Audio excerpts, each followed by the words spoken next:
There you go. Thank you. Hey, welcome to the Story Lab. This week we're talking about humility while we take a look at the story of someone really important who took on the job of a servant.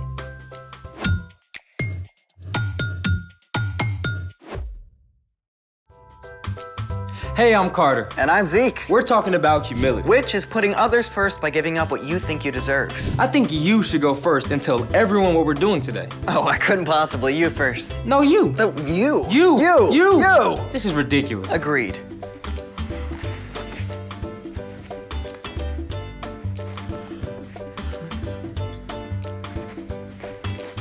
So you want to tell everyone what we're doing? Well, there's an amazing celebration coming up next week. Spoiler alert, Easter. And one of the traditional ways to celebrate new life at Easter is by decorating these tasty semi-orbs. Today, we're gonna get creative. We've each found a new way to decorate eggs. And you can decide what you like best. You may go first. Thank you, but your way has to dry first. So you first. Oh, it's fine. Did you just win at being humble? Let's make it. I'm using shaving cream. Step 1, fill a baking sheet with shaving cream and smooth it out.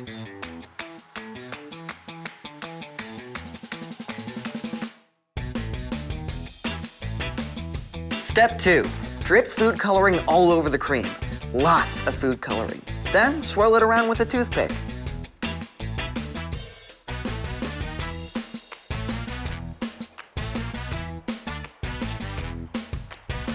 Step 3 is the really fun part. You're gonna need gloves for this. Take a hard-boiled egg and roll it all around in the shaving cream.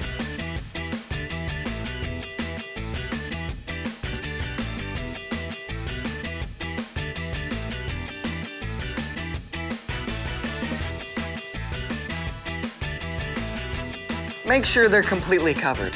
When you're done, let them dry for 20 minutes and you can do a bunch of different colors. Voila!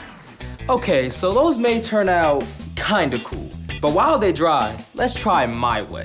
Okay, step 1 is super simple. Just dye your eggs a solid color in the regular way, using hot water, food color, and vinegar.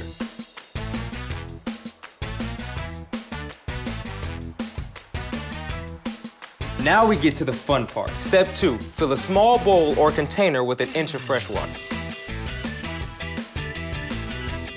Now, choose the color that you want to marbleize your egg with. It should be darker than the color of the solid egg, so use a lot of food coloring.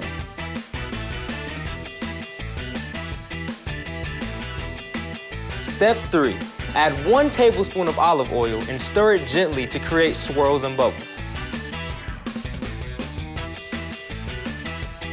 Step 4, take the solid colored egg and place it in the oily water. Roll it around with a spoon and hold it in place for a few seconds here and there to absorb more color. The longer you roll your egg around, the more marbled it will be.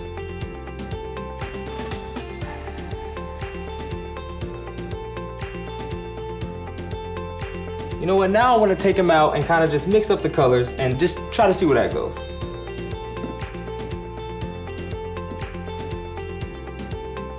These eggs are gonna look very good. Mine are gonna look better. Are they dry? I think so. You want some help? Sure.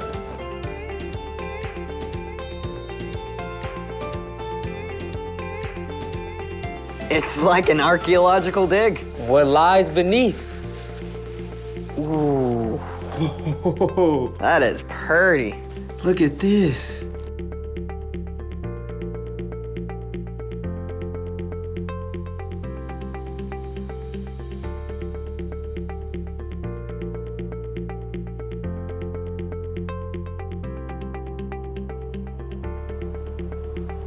Your eggs are very marbly. And your eggs are very swirly.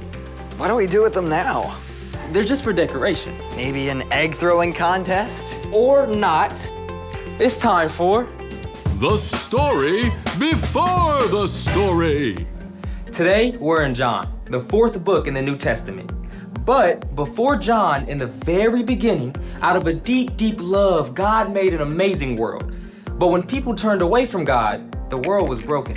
God made a plan to draw people back into relationship. So at the right time, God sent a tiny baby to be born in the small town of Bethlehem, God's very own son, Jesus. When Jesus grew up, he began to travel from town to town, teaching and healing. At last, he made his way toward Jerusalem for the Passover feast. Which is where our story starts. Take it away. Hey everyone, I'm Brian. Jesus was about to head into Jerusalem where great crowds were gathered for the Passover feast. He asked two of his disciples to bring him a donkey and her colt. They placed their coats across the colt to make a comfortable seat for him. Now, Bethany, where Jesus was staying, was only a short distance from Jerusalem. Jesus had walked hundreds of miles on foot, so why did he need a donkey for a measly 2 miles? Well, great kings often rode victoriously on a powerful war horse. But Jesus knew what the prophet Zechariah had written long ago. Say to the city of Zion, see, your king comes to you. He is gentle and riding on a donkey. He is riding on a donkey's colt. Jesus was showing that he was a different kind of king, a king who came to serve rather than to order people around. As the people saw him coming, they laid their coats on the ground and cut branches from palm trees. They called out, Hosanna! Blessed is the one who comes in the name of the Lord! Hosanna! Hosanna! News about Jesus and the amazing things he had done spread all through the city of Jerusalem. But the religious leaders had been looking for a way to get rid of him and saw their chance. Jesus knew the plans of the religious leaders. He knew the time had come for him to give up his life. But first, he had a special message for his closest friends. As they ate the Passover meal together, Jesus stood up. He took off his outer robe and wrapped a towel around his waist. Then he poured water into a bowl and knelt down to wash his disciples' feet. The disciples must have been surprised, to say the least. Washing feet was a dirty job saved for the lowliest servant. Yet Jesus, who had just been hailed as a king, was washing their feet. When Jesus reached Peter, though, Peter put up a protest. Lord, are you going to wash my feet? You don't realize now what I am doing, but later you will understand. When Jesus finished washing their feet, he put on his outer robe and took his seat again. I, your Lord and teacher, have washed your feet. So you also should wash one another's feet. I have given you an example. You should do as I have done for you. Now you know these things, so you will be blessed if you do them. Jesus, God's very own Son, chose to take on the role of a humble servant, and he asked his followers to do the same. The end. Honestly, the washing feet part kind of weirds me out.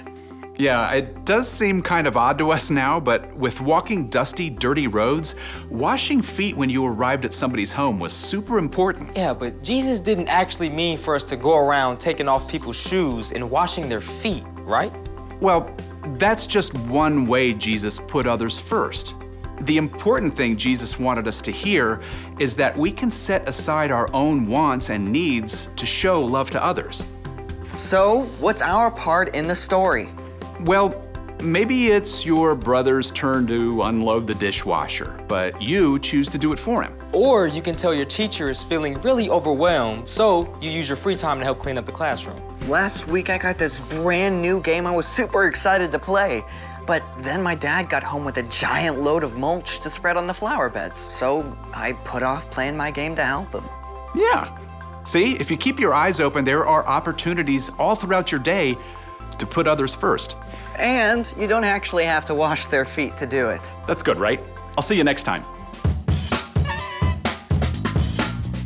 Here's the thing, Jesus put others first. So what are we gonna do with these? Well, my aunt is Greek, and they do this thing where they hold the egg like this. You do one too. Oh, okay. Then you say, Christos Anesti. What's that? It means Christ is risen, and then you tap the eggs together. The egg that doesn't crack wins. Let's do it.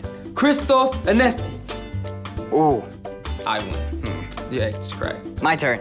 All right, ready? Whoa, whoa, whoa, whoa! Tap, not smash. Yeah, sorry, can we try again? Sure. Thanks for joining us in the Story Lab. See you next time. All right, ready? Ready. Ugh.